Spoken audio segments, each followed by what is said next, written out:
Hello, peeps and hello, peppers, and welcome to Film Friday. If you've never been here, hello, stranger. It's great to have you here. My name is Frida Martins.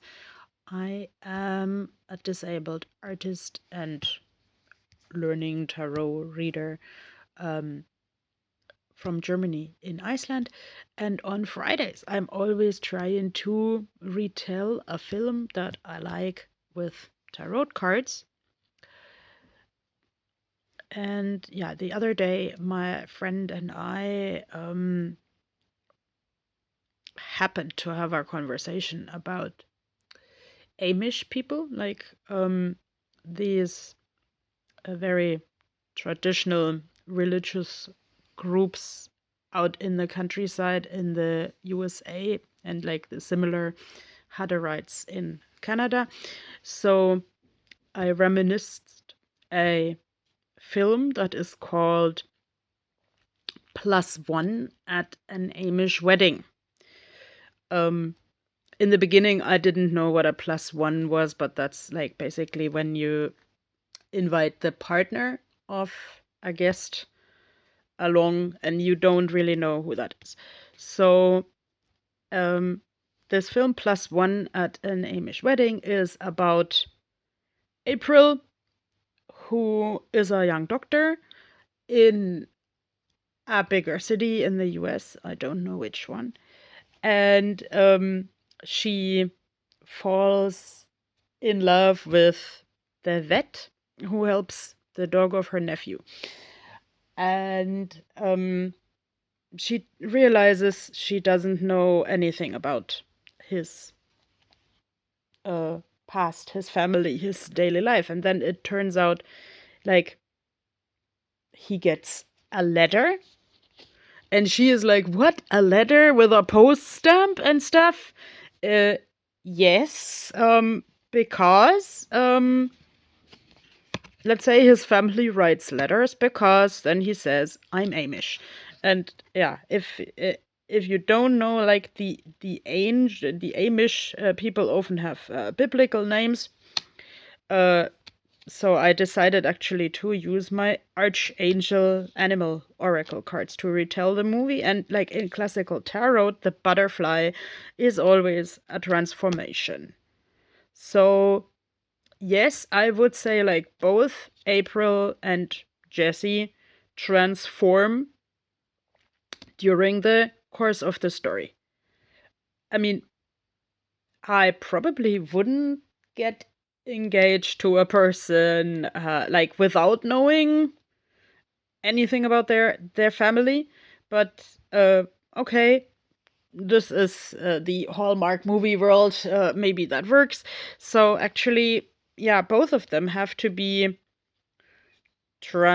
ready to transform with wisdom, because like it's one thing that the Amish people reject technology. So like let's say the car tire breaks. I think when I'm getting too much here, I have to also pull another card to get the flow going. A rhinoceros. Be strong and courageous. I've never heard of these archangels before, these particular ones. I also have a picture in my mind of a rhinoceros being sort of callous. And I mean, like, I read in my animal book as a child that rhinoceroses are extremely short sighted. And I actually would say that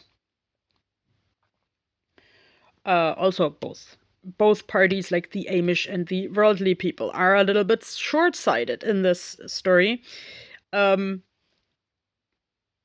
because like Jesse's mother, of course, is very I don't know if absorbed is the right word, but like her life is circling around her religion. And it is emphasized in the movie numerous times that like the at least this particular group of Amish people uh, rejects so-called English slang, like when the young people say awesome or something, then the mother corrects them towards something like your choice of career is very agreeable. And let's say where this really becomes dangerous in commas is when like it turns out that the mother actually has a chronic illness and doesn't allow for treatment in the beginning. And April tries to help her, but this is interpreted as a way of the English people. Like English people is the name for the modern world, the technology world, trying to meddle with Amish lifestyle. Okay, cows are of course very prominent on the farm. Give with unconditional love and grace. So the like when April in the beginning asks Jesse, "Did you always want to be a vet? Did you have to do a lot with pets?" And then he says, "You like just evasively, yes, you could say that." And yeah, of course, like the Amish people milk the cow by hand, and they make a lot of products by hand, and um they like in the film they have this like rustic store where they have like this rock candy on a stick, like that looks like ice crystals. I think you would put the stick in your tea. uh I don't know how you make it, but April says then she has a dream about a wedding with a wedding cake that is garnished with Amish rock candy. So and this rustic store and this prairie landscape actually made me think of my time in Canada. Like, as to my knowledge, we don't have Amish in Canada, but we have Hutterites. And I had like one encounter with Hutterites. They are like really similar, but like most Amish that I've seen in the media dress black, and Hutterites dress really colorfully.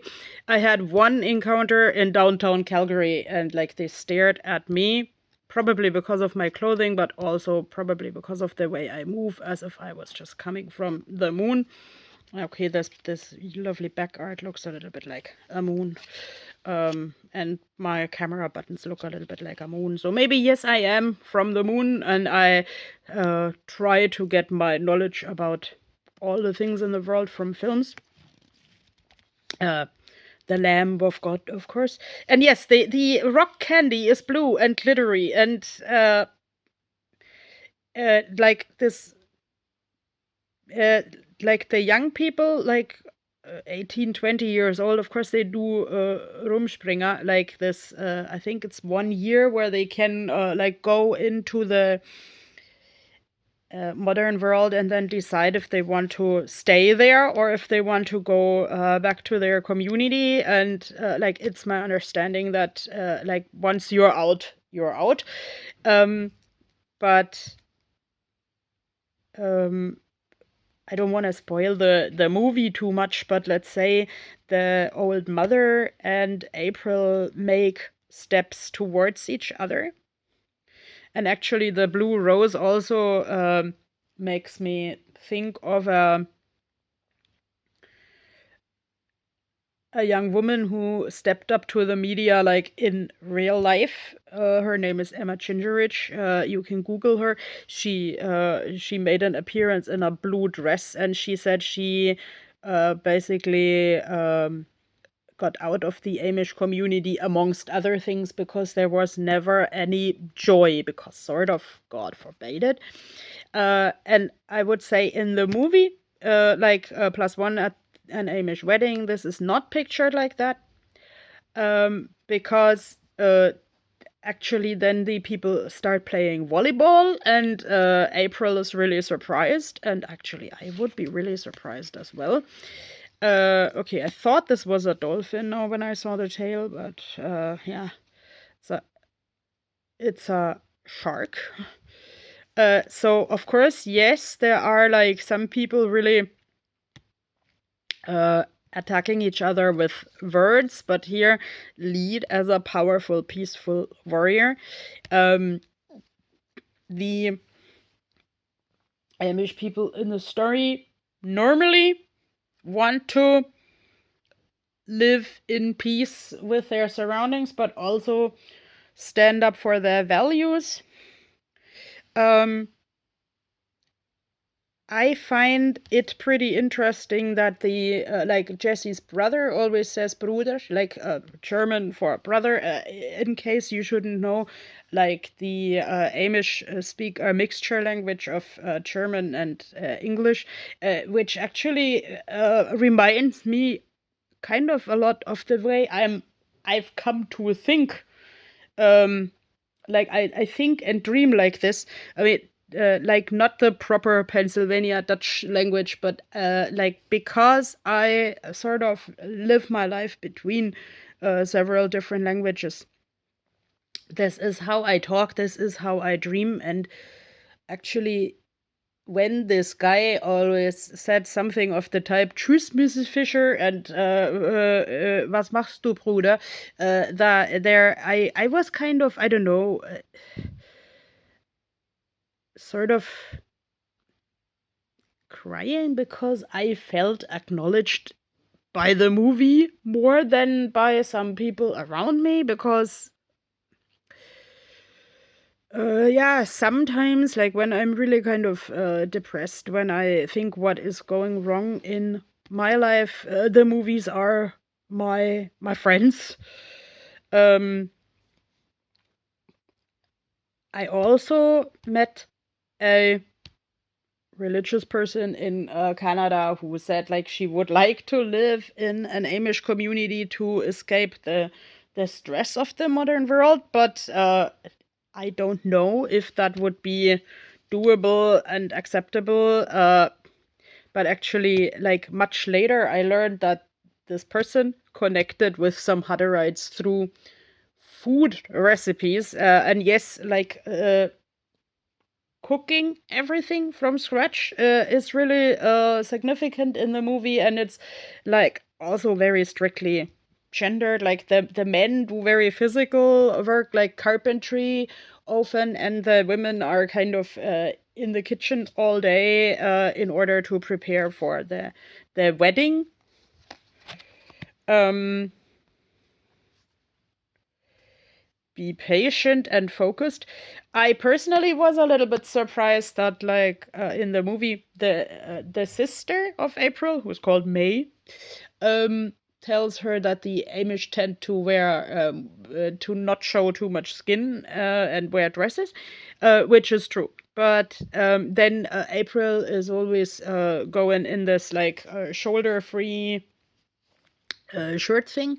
That surprised me a little bit because, like, if I haven't mentioned that yet, I lived with Mormons on the Canadian prairies, and they really, at the time, had a problem with shoulder free shirts. But actually, here, I like the fish as a symbol of any type of believing in Jesus Christ. I have never heard of the Archangel book. It sounds Indian. If anyone wants to enlighten me, please do. Um, the kingfisher was one of my favorite birds in my childhood, and actually, um, in this case, it's a little bit of a counter program to the movie because, like, most of the Amish were black. I've seen the Hutterites in very colorful dresses, but like also hair covered and everything. So I would say, like, plus one at an Amish wedding is about like showing yourself genuinely, but like learning from each other. And I can watch this movie time and again because it's also a little bit of my prairie memory and a bit of a like looking beyond the surface like this bird does, and finding a compromise in the end. I don't want to spoil the compromise for you guys, but this movie is readily available on the internet. If you decide to watch it, have fun and look a little bit beyond the surface. Bye bye.